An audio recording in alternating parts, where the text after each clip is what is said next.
Welcome to the Trailhead from UltraSignup, where big adventures begin. Trail running is so much more than just a sport. It's a community, a culture, a way of seeing the world. On this show, we're not dissecting splits or debating shoe specs. We're here to get to the heart of it all, the people, the places, and the stories that speak to the soul of the sport. Join me, Zoe Rome, and my co-host, Brendan Leonard, as we'll bring you conversations with the everyday athletes, local legends, quirky characters, and creative minds who make trail running what it is.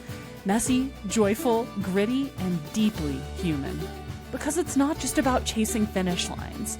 It's about the friendships forged on long climbs, the lessons learned in the pain cave, and the weird, wild moments that remind us why this sport is about so much more than the miles.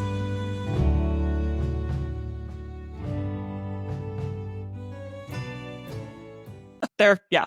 Cool. Great, Mario. Great to have you. Thanks for having me. So we have some really dumb running questions to ask a really great running coach. Well, none of mine are dumb. Sorry. We have really great questions to ask a really great running coach. Interesting questions. Interesting ask a running questions. Coach. Okay, let's go with it. Crowdsourced and deeply personal. Yeah. I think we should ask one in this. I didn't put this on my list, Zoe, but Mario, you're not looking for new clients right now, are you? I am not. Okay. All right. So this is not like any sort of advertisement for your services as a coach. Not an audition for us as athletes. No, but it'll live on the internet forever. So if I ever need it, I may reference it at some point. So who knows? I bet. You're welcome. We're just recording you a fantastic audio CV free of charge. Yes. I am excited and frightened at the same time. Let's dive right in. Zoe, do you want to go first or do you want me? Yeah. How long does it take to get faster? Forever. Infinite game. So I feel like it is some amount of time span between basically any time you run, you're theoretically getting faster, but also I feel like it's something I'll have to do most of every day, every year for the entire rest of my life. And then there'll be a decrease at some point. Yeah, I mean, as the old trope goes, consistency is key. But at some point, you're going to start sliding down the other side of the mountain, and when that comes for you is going to differ for when it comes for Brendan or when it comes for me. But I mean, you know, the key to getting faster, the key to get a bit better at anything is just trying to be consistent as you can with it. And you know, at some point the speed is going to slow down, but I think you can always get better even if you've been running for a very, very long time. But if you're not getting out the door on a regular basis, you're not putting in the work that you need to get closer to your goal, it's probably not going to happen. Kind of hoping forever wouldn't be the answer, but gives me something to do. It's a very Sisyphean task. You're just pushing that boulder up the mountain and it's going to fall on you, and then you're going to do it again. It's going to fall on you again. And if Sisyphus had no upper body strength, that would be me. Use your legs. Arms are just exactly. there to brace the rock. Leg day every day. Yeah, should we just alternate? Yeah, let's alternate. Okay. Okay. As a running coach, how often do you have to yell at your clients? Is that a good question? Wow. Not all that often. How is this taking him longer to answer than how long does it take to get faster? I thought about it. I don't know that I've ever actually yelled at. I don't know if I've ever actually yelled at one of my athletes. Maybe I've changed the tone of my voice a couple times. Mostly when I'm trying to hammer something home and it's not sticking, and I just get frustrated, as anyone does. I mean, Brendan, you have a young kid, you know how that is. You know, you just get that frustrated voice. So I don't know that I yell, but I get the frustrated voice every so often when something's just not sinking in. But honestly, it doesn't happen all that often. I feel like the most devastating thing my coach could say to me is the classic dad adage that like, I'm not mad, I'm just disappointed. That would shatter me if I disappointed the person who I technically pay to coach me via Training Peaks thousands of miles away. That would break me as a person. I mean, that's what I'm in this business for, is just to break people. Just to break people remotely and at my convenience, asynchronously. And you pay me to do it. It couldn't get any better. So, okay, I feel like we often hear the thing that like there's no such thing as too slow on your easy days. I feel like that can't possibly be true, right? Like at a certain point, you're basically just going backwards. Yeah. Or you're not doing yourself any favors. I mean, I think you can be too slow to the point where you end up getting sloppy, right? And if you're going too slow to the point where you're getting sloppy, that's when you're going to open yourself up for injury. You're not really getting any training adaptation at that point. So the negatives outweigh the positives. So you want to find that like easy enough pace for you. And for some people, that might be a step or two above walking and they're fine. Some people need to go a little bit faster than that. But I do think it is possible to go too slow. And usually when that happens, sloppiness ensues. And, sloppiness is never a good thing. I knew it. The memes were wrong. Sorry to break your heart. To piggyback on that, I love how it's going to be in completely random order too, by the way, Zoe. To piggyback on that, should people lift their knees up higher when they run? I mean, I think you should try to get them above your shoulders as much as you can. I mean, just, high knees all day. In general, yeah. I mean, you have to, if you lift your knee, that means you've got the appropriate movement at your hip. I mean, and there's a point where that becomes, what's the word that I'm looking for? It starts working against you to a degree. It's going to depend on the distance that you're running, but you do want to pick your feet up off the ground. I mean, that is a key to just forward locomotion in general. So it's good practice to just get your knees up, probably a little bit higher than you are now, especially if you're a longer distance runner, because they tend to shuffle a lot. And sometimes you trip on the trails when you do that. And if you don't pick your knees up, I mean, and you increase your cadence, you're probably not going to get faster either. So, I mean, just in general, probably a good idea to pick your knees up a little bit. A euphemism I like to use that does kind of make me feel like a jerk when I'm trying to help people get into trail running is telling people to minimize their ground contact time. That's a good one. Yeah. It's a nice way of saying, like, come on, man, you got to leave the ground even temporarily, just for a second, just to see. That was a really good answer, Mario. I thought that was one of my dumber questions too. Just for all listeners out there, I did not get a preview of any of these questions. I have no idea what's coming other than what folks left on your Strava page, Brendan. I don't know if you'll use any of those, but there were some zingers in there. But otherwise, I have no idea what's coming at me. I got four of the ones from Strava. So okay. If we have time. Yeah. Oh boy. Why in the first mile of any given run does it always feel like I've never run once, not ever in my whole life? I mean, the best analogy that I could use, it's kind of like when you get out of bed in the morning and you just feel like you don't know where you are or how your body even functions. It's pretty similar to that. I mean, I think you're just a little, you're just kind of a little bit rusty. Blood needs to get flowing through your body. Kind of got to just like wake yourself up a little bit. I think that's probably the best analogy that I could use. I mean, most people aren't like, super chipper when they get out of bed. I know Brendan's definitely not super chipper when he gets out of bed and he's just like bounding down the road. And I think that goes for the first mile of your run as well. You just need time to get everything online. You kind of need to just let your body wake up. And then, eventually you'll find your stride, or maybe you won't. And that's okay too. You should come visit, Mario. I'm not that bad in the morning. I'm like I gotta like put on a good face when my kid's awake. It's like you can't just be like, God damn it, what are you doing up? So we're pretty good before breakfast here. But yeah, I have heard, this is kind of like your previous question, Zoe. I've heard that most of my training miles should be easy. So should I avoid hills because they're hard? Well, Jakob Ingebrigtsen, who is the best miler in the world, will walk up hills on occasion to keep his heart rate low. So in some cases, you might not be able to avoid hills, especially if you live in the mountains or in a hilly area. So in that case, I would just walk or go up them very, very slowly. But if you don't want it to be hard, avoid the hills. Hills are hard by their very nature. That's kind of the point. Okay, great answer. But you can take them easy. That's on you. To push back, if gravity is just a theory, do we actually have to run up hills to get better at running? What does the science say? It says you should go backwards. I think that's really what's gonna help you more than anything, because you gotta work the opposite plane of motion. I don't even know if it does that. Backwards hill strides. Challenge accepted. Challenge accepted. Go for that. Does that count as your question, or should I go again, or do you want to go again? That was my whole question. I'm looking for a reason to not run uphill again. I do have a follow. This. I have to do the follow up right after this one. But during the summer, should I wear a hat when I run? Because I like the sun protection, but hats obviously make your head sweat more. So, what's your recommendation? I always wear a hat when I'm out running, and the biggest reason for that is it absorbs most of the sweat that would otherwise get in my eye. So I'm going to push back on you a little bit. I don't know what hats are you wearing that you're getting like completely sweat soaked by them, but most good hats are going to soak up the sweat for you and keep that sweat out of your eye. Yeah, this is why you should get bangs, Brendan. This is what these are for. These are high performance bangs. Moisture wicking high performance bangs. Exactly. Yes.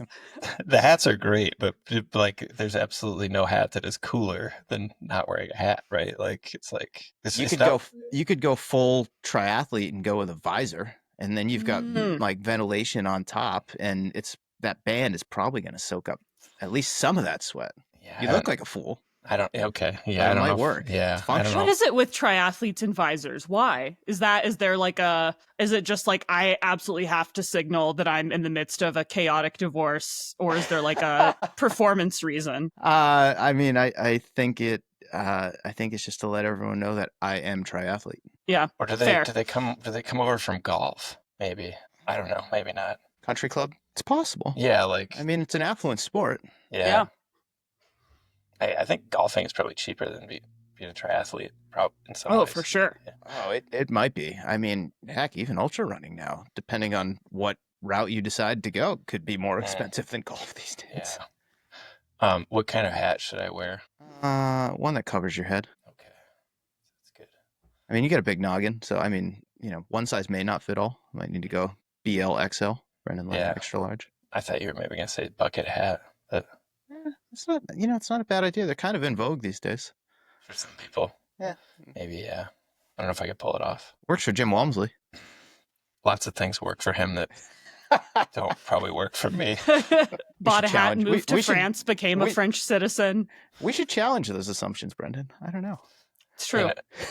We actually, this is totally irrelevant, but we were down the road with this Hoka film proposal that they just turned down like last week, but I was going to race Adam Peterman up Mount Sentinel here, and he was going to have to carry 2 8-packs of Liquid Death Tall Boys, one in each hand, and give me like a 7-minute head start. And we were going to film the whole thing with like drones and everything, and they just like shot it down. But that was going to be fun. Were you going to get motorized assistance for that? No, I was just going to use poles and hammer. And like the idea was that he would catch me probably in the last, I don't know, we were going to try to calculate it because he would definitely catch me. But he would catch me in the last like 500 feet, vertical feet or whatever. And yeah, they weren't that into it. So if Adam Peterman raced Brendan Leonard up Mount Sentinel, but Adam Peterman had to run backwards, who would win? Adam Peterman, no doubt. Yeah, he's humble. I ran into him yesterday, and he's like, I don't think you would have needed a head start. And I was like, are you fucking... Do you do math? But anyway, yeah. So. Oh, fast and dumb. Yeah. No, he's smart. I think he's just trying to be like... humble. And you're okay. You're not dying. Like, give me another 6-pack. Yeah.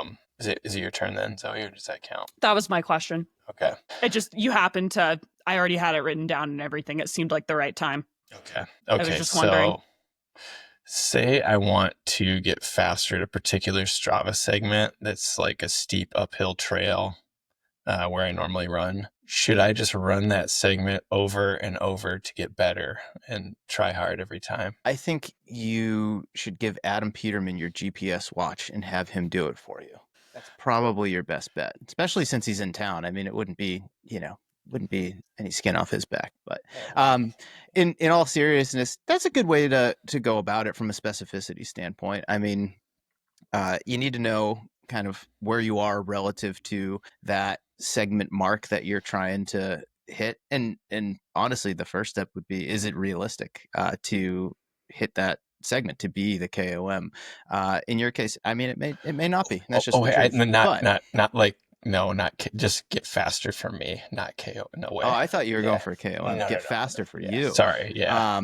Sorry. Just faster for me. Yeah. I misinterpreted your question. I mean, I would definitely spend some time on that segment, but you can't go to it every day. Not to discount the Sisyphean reference that I had earlier in this conversation, but I think you need to set that mark, know where you're at, and then go work on different elements of your fitness. Assuming this is an uphill segment, working on your climbing speed and your efficiency, just power in general. I mean, those are things that don't have to happen necessarily on that segment. And then I would go back, every 4 weeks or so and try to mark your progress. And if you're consistent, back to what we were talking about in the first question, and you stay healthy, as long as conditions aren't bad, you should see some improvement there. Monthly time trial then. Yeah, every 4 to 6 weeks or so. Okay, same question, downhill segment. Oh, I mean, I think you just got to work on your risk tolerance at that point. I mean, downhill running's not so much fitness as it is how much risk are you willing to take, and whether or not that can improve. I think it depends on the person. Yeah, don't worry about getting fitter. Just get better dental insurance, Brendan. There we go. Couldn't have said it any better. Or yeah, I'm not in a space where I can break a collarbone at this point or separate a shoulder because of lifting a child. But yeah. Great excuse to not lift a child. Get out of child-free card.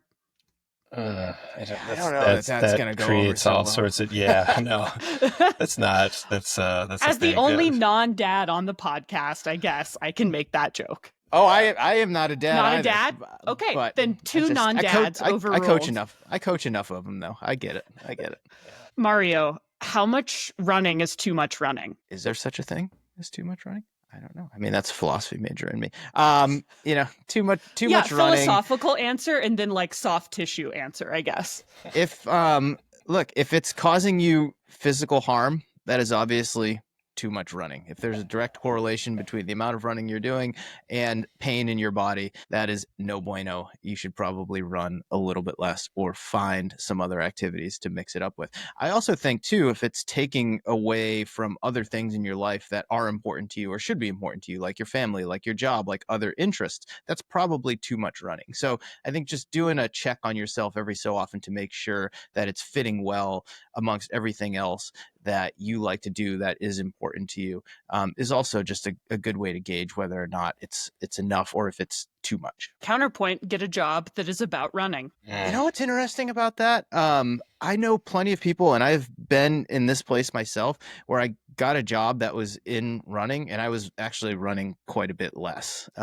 Maybe that was your point, because you work in running, and you end up not running as much as you think you should. So then running too much is not so much of a problem. When I was editor of Trail Running magazine, the number one thing standing between me and trail running was Trail Running magazine. Trail Runner. That's what it was called, that magazine I ran.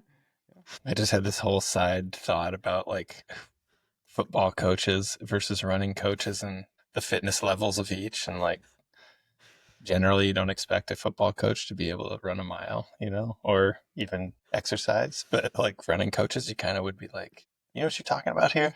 Interestingly, some of the best track and even distance running coaches in history were not runners and were football coaches. I'm thinking of Frank Gagliano, who I had on my podcast in 2018. I think he coached 16 Olympians. I don't know that he's ever run more than a mile in his life. The only reason he started coaching track is because they promised him he would eventually get the football job at the school. That never happened, and he just ended up coaching track his entire life, and he did a pretty damn good job for someone who never ran himself. So it's more psychology than anything, maybe, or motivating people. Or I mean, in all seriousness, I think coaching is more psychological, interpersonal than it is physiological in a lot of ways. You need to know the physiology, like just basic human physiology and how the body is going to respond to the stresses that you put upon it. I mean, that's something you can definitely learn over time, but I mean, that's programming. Programming and coaching aren't exactly the same thing. You've got to be able to deliver the program, but you've also got to be able to work with the athlete as they make their way through that programming and see like how they're responding, yes, physically to the workouts that you're giving them, but also like mentally and emotionally, and just how that piece of running, as we were just talking about, is fitting into their life at any given time. And that's way more interpersonal than it is physiological. Okay, that's a borderline smart question there. Sorry. Oops. We accidentally got some meaningful information. God damn it. Sorry for doing my job. I apologize. If I do races that have lots of ups and downs and I want to get faster, and I can only concentrate on one, should I concentrate on getting faster going uphill or going downhill? Definitely going uphill. I mean, it's going to require more fitness. And again, like do you want to improve your fitness or do you want to improve your risk tolerance? And the fitness is going to take some consistency, but it's also a safer bet. And, if you develop better uphill running efficiency. They're not going to take you as long. Whereas on the downhills, I mean, all depends on what kind of downhill we're talking about. I mean, is this like a super gnarly, like technical downhill, or are we talking like, a gentle road decline type of thing? Because those are two very different things as well. But it's not as much fitness as it is, risk tolerance, especially on the trails. So I think just getting fitter is going to make you an overall better athlete, and it's just going to give you more tools in your box to be able to navigate varied terrain like that, no matter what direction you're going. Okay. How long do you think is too long to race? Because I feel like races are getting longer and longer every year. And I feel like there's a certain point where the length subsumes the race part of it. This will kind of clue listeners into my background, but there's an old saying which I tend to agree with, and it says the marathon is where racing ends and insanity begins. And I mean, I have no reason not to believe that. I mean, so, beyond a marathon, we'll say, is too long. Feels right to me. Man, this is so great because this podcast is for an I ultra know. marathon. I know. People are going to have it out. People are going to have it out for me. Look, I coach a lot of insane people who race very long distances. I've done it myself. There's nothing wrong with it. But I mean, look, at a certain point, and again, like for some people that line may be the half marathon. For some people, it might be 50K. For some people, it might be 100 miles. It's all crazy. It's all nuts at some point. I mean, one person's normal is another person's nuts. And I think that goes with like how far is too far to race. For me, I'm like, yeah, the real racing kind of ends at the marathon. Beyond that, I don't know that you're really racing even yourself.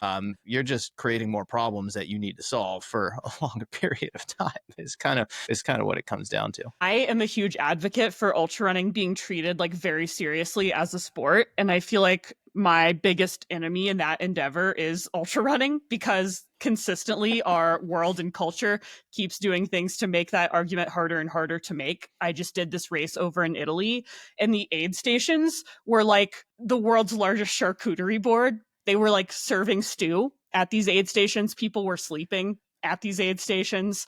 I've never seen a cot like on a marathon course being utilized by someone who considered themselves in competition. And I feel like that makes it a hard point to argue. Yeah. I mean, on the flip side, I mean, at the tip of the mountain, so to speak, for ultra running, it is getting so fast and so competitive, and those athletes are racing for literally hours on end. In some cases, like UTMB, like close to a day. Like it's like cutthroat racing. I still think it's nuts, but it is racing. But for me personally, I'm going to cut it off at the marathon. If I had to draw the line, that's where I'm going to draw it. We love boundaries. Gotta have boundaries. Gotta have boundaries. People take offense to that insanity quote either. I think they'd be like, yeah, that's right. Yeah, you just made someone's day.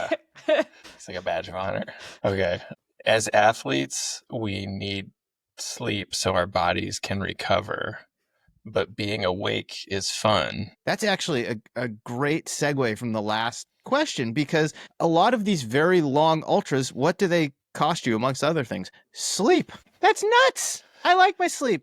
Sleep is where you recover. That's part of the reason I don't want to run so long. If I'm running long enough that it's cutting into my ability to get a decent night's sleep, it's too far. I mean that feels like a very like fair cutoff, right? Like if you're gonna not sleep or sleep like 10 minutes every few hours for like a few days on end, you're not gonna recover. You're also not racing. I think that's just nuts. I feel like I just proved my thesis. I think we'll just take that answer and plug it into your question and just cut mine. I agree with you, dude. I'm like, I think 100K is like that's the distance for me. So we'll go ahead. I like running long, but I also really like sleeping, and it's really tough to like do that. It's just miserable being, yeah. So actively trying to get faster to have less of my like races end at midnight. Not a night owl. How many good runs in a row do I need to get before I can start telling people I'm so back? One. And you're just there. one good run, and I can call it. One good run, and you're back. Heck yeah. You can just call it. I mean, that's what the Instagram influencers say. I mean, you just hell yeah, knock it out of the park. I'm back, baby. I mean, we're so back. I love it. I'm an influencer now. You're an influencer. There you go. Crowned. When can I use poles?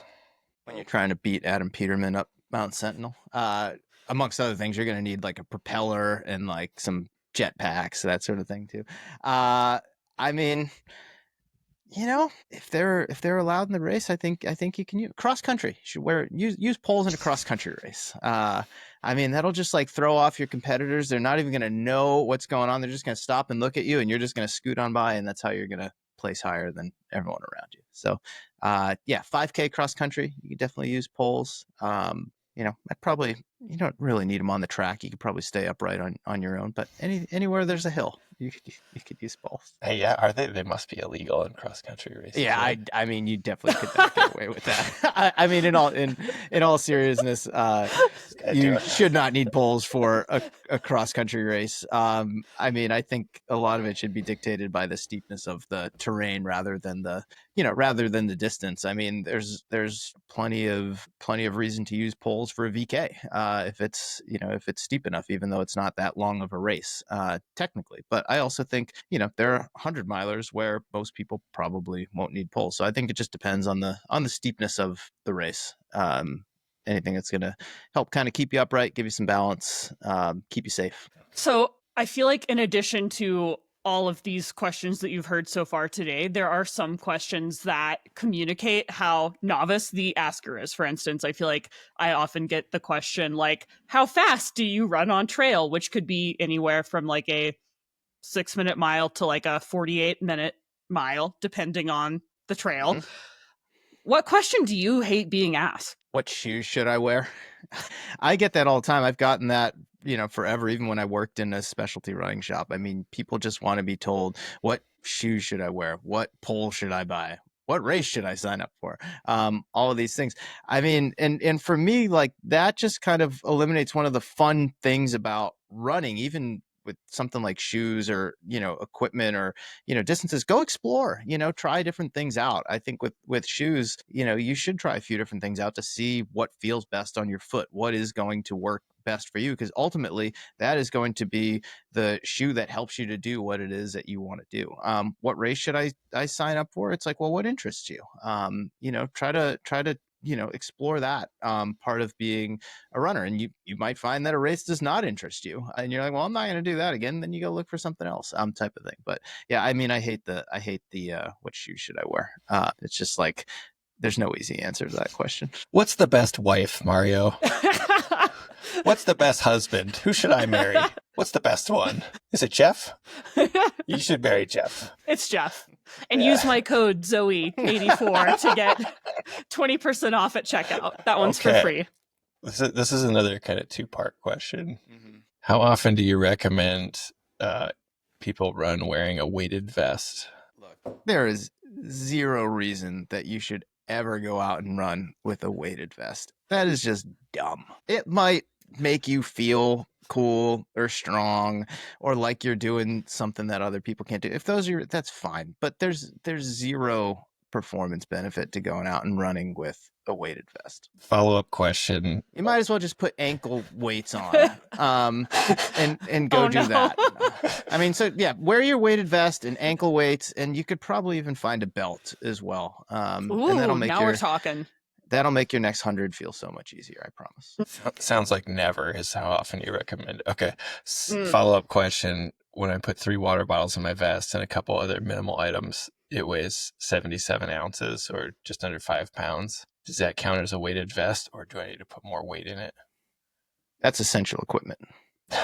Okay. All right. I feel like you can almost tell, I feel like I can tell when some dumb video must have blown up on XYZ social platform, because I'll go to the Trailhead and suddenly there's a bunch of ladies that I've never seen before jogging around in weighted vests. And I feel like I missed some memo that everyone else got. I mean, yeah, weighted vests. I mean, for a while it was what were they, altitude simulator masks if you lived at sea level. I've seen a few of those out there. I mean, I have seen people with ankle weights on, which just makes me chuckle. I mean, certainly back in the barefoot running days, that was like the thing to do. You'd see a lot of that, at the trail. There's all kinds of stupid stuff out there. Mouth tape. I mean, not that you're using that for running, but I mean, Yeah, that could be a whole nother podcast, but I'll be quiet now. Yeah, I I have the actually good went- sense to run with a shake weight, which is 100% backed by science. So I don't fall into this category. Just Yep. both hands on the trail. I bet you can still get those. When I did pitch Adam this idea, I was like, yeah, we're going to do this. We'll give you some extra weight. And he's like, oh, that's cool. I actually hike that trail with a 50-pound pack once a week. And I was like, why? And he's like, it's supposed to be good for bone density because he had some fractured his sacrum. And I'm like, oh, like rucking type of thing. Well, I mean, resistance training, which that would be a form of it, is good for bone density, especially if you have weaker bones or as you're, getting older. But I feel like that's a different thing than going out with a weight vest on because you think it's going to make you faster. It feels a little bit like a self-own that runners, like we have to weight train to do our sport, but weightlifters don't have to run to do their sport. It's shifting a little bit with high rocks with the high rocks, hybrid athletes type of thing. I mean, a lot more gym bros getting running shoes on and going out and logging some miles. I mean, I'm all for it. I mean, I think of people as an athlete. I think if you're going to be an athlete, you need to have some stamina and endurance to be able to, just endure. But you also need to be somewhat strong. I mean, that's just part of being a well-rounded athlete. So, I mean, whatever that ratio is for you, is fine. Doesn't have to be the same for everyone. But I do think runners should be lifting weights. I do think weightlifters should be running a little bit. Are those the only, this is not on my list, but are those the only two sports for hybrid athletes? Like, can you run and what if you were like a baseball soccer player? Or I mean, the permutations and combinations are potentially endless here. I mean, you've got the weekend warrior 5K dude who plays in the Tuesday night basketball league. I mean, that's cool. I mean, that could be the new hybrid athlete. So that's a fair question. It's a fair question. Yeah, I didn't want to blow my one question on that. That was dumb. Sorry. Wait, is it your turn, Zoe? I can ask a question. Okay, Mario, do you ever think about how we are basically running on a speck of dust, spinning at the rate of approximately thousands of miles an hour through the infinite void of a universe that is about as old as time itself? And it's so vast that our existence is basically like a rounding error in the entirety of the cosmic ledger. And yet I spend the majority of my runs stressing out about whether or not I'm keeping heart rate in zone 2. Yeah, nobody cares. That's kind of what I mean. I do have those moments where I like think very cosmically, and what it comes back to is nobody cares. Man, that was a super dumb question. Good job. Thanks. It is. I know that was pretty deep. My UltraSignup score is 69%. Should I be trying to get it to 68% or 70%? I don't even know how UltraSignup scores work. I really don't. I don't either. I don't know what that means. What does that mean when you say your score is at 69%? 69% of what? I don't want to go super into it, but I think I want to be going towards a higher number. I think that's my understanding of it, but I don't know how it so are you in the 69th percentile of ultra runners? Is it labeling you? So technically I work at UltraSignup. I don't know how this actually works, but I'm fascinated by it because it seems to not, my opinion, hot take, not work that well. Like when I was on the podium at Leadville, it decreased my percentage. Well, it's probably no different than like the Garmin watch telling you after you've done this tremendous interval workout that your VO2 max just dropped, 2 points. Never mind the fact that you didn't, breathe gas into a tube that actually measured it or anything. But I mean, maybe it's analogous to that. I always just assumed my watch was negging me to get me to run more. Yeah, they're judgmental pieces of technology. Yeah. Mine's the opposite. It's like, it's a chorus, and it's like, you're a fucking old dude. Like, you're overdoing it. It's like always chalking me down. Like, oh, you went for a run, you need 96 hours to recover. I'm like, come on, dude. Like, I feel like that would be way worse. Like, I would rather have a really mean watch than a condescending one that's like, great job. Yeah. Job, sport. Wow. Way to get out there. You exercise more than 99.9% of Americans today. You did it. So, Brendan, is this going to be the year that you become like a 72%er on UltraSignup or what? I actually don't know how to move it. I guess I could try to go faster, but no, I don't have a race that I'm signed up for now after. I feel like that's probably the first step, right? Is sign up for a race. That will activate the ability to push that percentage up. Yeah, I don't know. I don't think it grades for the competitiveness of races, so I think you should start a race, honestly. Yeah, totally cherry pick it. Conscript a local race director, like or not like Mike Foote, to start a race that has room for maybe one or so entries so that you could win. Yeah. Maybe the semi-rad shuffle at the rut. Yeah. And it's limited to one entry, and his name is Brendan Leonard. And then he takes it, and that gets his UltraSignup up to. So I just answered your question. That's how you bump it. Okay. You go and create the semi-rad shuffle. It was only answer yourself. It was more of a question of how does the actual number thing work? Do you know it? Should I be turning? But yeah, if you win, you're like, you get 100, right? Like I think so. Anyway, I mean, it doesn't matter. Who cares? Okay, sorry. So much winning. Not in my life, buddy. How often should I be looking at my watch? 24/7. Good. Then I'm doing it right. That's a good question, actually.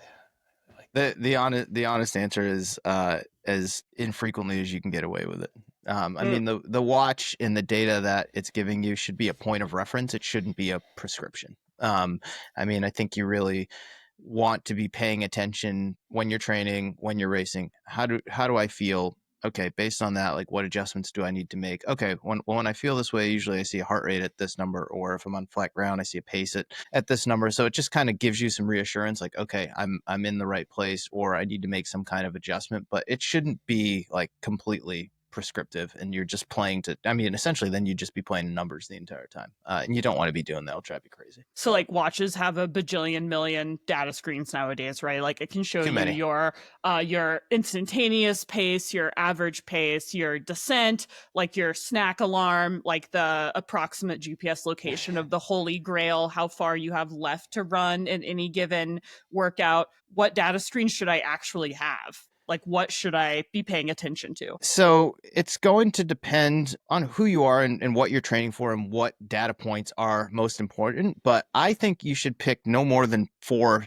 key data points that you really want to have access to when you need them. And this is how I have set up my watch. I also have a Coros. I don't know how other ones work, but I imagine because of software, you can customize your screens to look however you want them to look. So I basically flip between 2 screens. And on one screen, I have total running time, I have distance, and I have my moving pace and heart rate. That's what I have on there, and I can see that. The screen that I have on most of the time, my main screen, looks just like an old Timex chrono. It just has my total running time, and if I lap split it, which I do manually because I don't even know how to program a workout into a watch, it'll give me my lap split. And that's all I ever look at when I'm on the run. And then afterward, I will look, I will look at the app, and I can look at, all the data that I want to, and if I need to take a quick peek at my heart rate, like I'll switch it to that other screen, but I'm not staring at it the entire time. And most of the run, in fact, I'm not even looking at it at all. So I think as little as you can get away with is going to be best for you. Yeah. Both in terms of performance, but sanity as well. Done a similar thing and now own like the world's most expensive fake Casio, where like it like is basically like a military base in a watch, but I just have it with like 3 numbers. Counting down. It's insane what, like, how much data these watches can give you, and a whole nother argument would be like, how accurate is all of it? I mean, a lot of GPS data now, that's pretty accurate. Heart rate, depending on whether you're getting it from a strap or a wrist, or, on your chest or on your arm. I mean, varying degrees of accuracy, but, can be pretty accurate. Power, not super duper accurate. Vertical oscillation, VO2 like so much stuff. I mean, I kind of treat it like a tarot reading, where like if it's fun, I'll do it, but if it's not, then I just kind of don't pay attention. Who believes in that stuff anyway? Yeah. VO2 max. Astrology, VO2 max. I just have my email on when I run my email inbox. That's the only one I look at. The most cursed screen of all time. No, I can't. Yeah, I'm not doing that. Okay. How much of a run do I have to be running to call it versus hiking because it's steep? Ooh. I mean, I feel like if you're doing any degree of running when you go out, even if you're, chasing someone down the street, like, I think it counts, it counts. Good answer. That's what I was going to say too. It all counts. I mean, I've gone out for, I've gone out with my dog and we'll walk most of it. We'll run for a few minutes. We'll walk some more. We'll jog for a couple more minutes. I count that. I call it, it's zone 1 or whatever you want to call it. It's just, easy movement. It all counts. It's all training. How many pep talks do you think it's normal for a runner to need? This is a good question. I'm gonna answer it slightly differently and go with the length of like a pre-race talk versus the number of pep talks, because I feel like that's something that's a little easier to make sense of. In my experience, this is like no joking at all. More often than not, the shorter the pre-race talk call that I have with one of my athletes, the better the race. The longer the call, the more detailed we go through everything. Sometimes it works out, but oftentimes it ends up being a bit of a disaster. And what that signals to me is, in the first instance, the athlete isn't overthinking it. They feel pretty confident in their training and their approach and what it is that they have to do, and like what we've done over the course of training for that race, so that they can go into it just feeling like, all right, I know exactly what I need to do, and now I just need to go out there and do it. There's really not much to talk about. Whereas if 2 days for a race, we're going through like every little detail, then I either haven't done a good job as a coach, like preparing the athlete for what they're going to be in for, and that's on me that we're waiting till the last minute, or the athlete is just overthinking it and not focused on the right things, and by the time they hit the start line, they're usually pretty mentally fatigued and just drained, and the race doesn't go well because of that. I don't know if that answers your question, but I kind of go by if you need a very long pep talk, it's probably not a great sign, and if it's pretty short and sweet, we probably got something good ahead of us. What do you think most runners are overthinking? Like, what is the most common overthought? Death. Yep. Yeah, I mean, I think that's it at the end of the day, right? It's like, it's always tough when that comes up in a pre-race call. Yeah, I hope this isn't how I go. It might be. Who knows? You are not ready for this half marathon, friend. Doesn't do us any good to talk about it. It's often like stupid things like pace, or how many gels should I take? What shoes should I wear? What time do I need to? What time do I need strategy, to show up? What happens in the next life? Yeah, I mean, doesn't mean anything. I mean, a lot of it just comes from not being present. I mean, they're just thinking about all of these things that haven't happened yet and don't feel ready for the uncertainty of it all. I mean, that's racing. I mean, racing is like just throwing yourself into the unknown and finding your way through, and hopefully you've prepared well enough that you have the tools that you need to get through it. Can I rapid fire the ones from Strava? Yeah, let's do it. Rapid fire, like crowdsourced questions from from the internet void. I am buckling up. So I asked people who's followed me on Strava if they had any dumb questions for Mario, and I got the few. Okay, so this one is from Sarah Overpeck. What takes longer, a 30-minute tempo run or a 30-minute easy run? Definitely the 30-minute tempo run. Feels like it never ends. Okay. Adam Kromick wants to know, my Garmin can predict my race time. Why do I need a coach? I mean, Garmin's trying to put coaches out of business. They have not been successful yet, but who knows? Maybe with AI, they'll get there. They just haven't made a coach mean enough to replace my Garmin yet. Fact. No human would say the things to me that my watch says every day. Ryan Jameson wants to know, when training for ultra marathons, should you pause your watch when stopping to poop emoji, or just let it run to make it a more race-like scenario? You just let it run all the way through. Man, I knew that's why we get along. Like, come on, you might have to poop during the race. I mean, of course you need to know. Beckett Duncan, this is the last one, wants to know, what are the best shoes? Planted that question, didn't he? Not answering it out of principle. Okay. He ran like a sub 215 Chicago Marathon a couple years ago. He was in my writing course. And wear those shoes, dude. Yeah, wear those shoes. Wear those shoes, Beckett. There you go. Keep wearing those shoes. Okay. I do have like one more, Zoe, but do you have any more on your list? One last one. Okay. Mario, do you ever think about deleting your Strava, throwing your watch in the ocean, smashing your phone with a rock, quitting your job, abandoning all your earthly possessions, and vanishing into the woods to run with wolves and feast on berries beneath the full moon? Every day. Same. Man, tough. Same. Mine's a little less existential. If I'm doing I think a lot of people call it a workout. I just call it a run. But if I'm on a trail run and I'm, jogging along and I see somebody I know, should I stop and chat with them? Always. Okay. You're kind of an a-hole if you don't. I don't know. It kind of seemed like people might take their runs a little more seriously and be like, I gotta go. I'm like doing a workout or whatever. I mean, if it's someone that I want to see, I'm gonna stop and talk to him. If it's someone I don't want to talk to, I'm just gonna be like, sorry, dude, I gotta jet. But Okay. All right. That's a good answer. The other day I ran by my partner and we are both runners, and he was kind of like trying to flag me down, and I didn't stop because I was pretty sure I was going to get the segment, and I feel like it's going to come up for me. Well, there are exceptions to everything. I mean, like hunting, segments. Yeah. I mean, Thank you. Great answer. I mean, to this very smart, important question.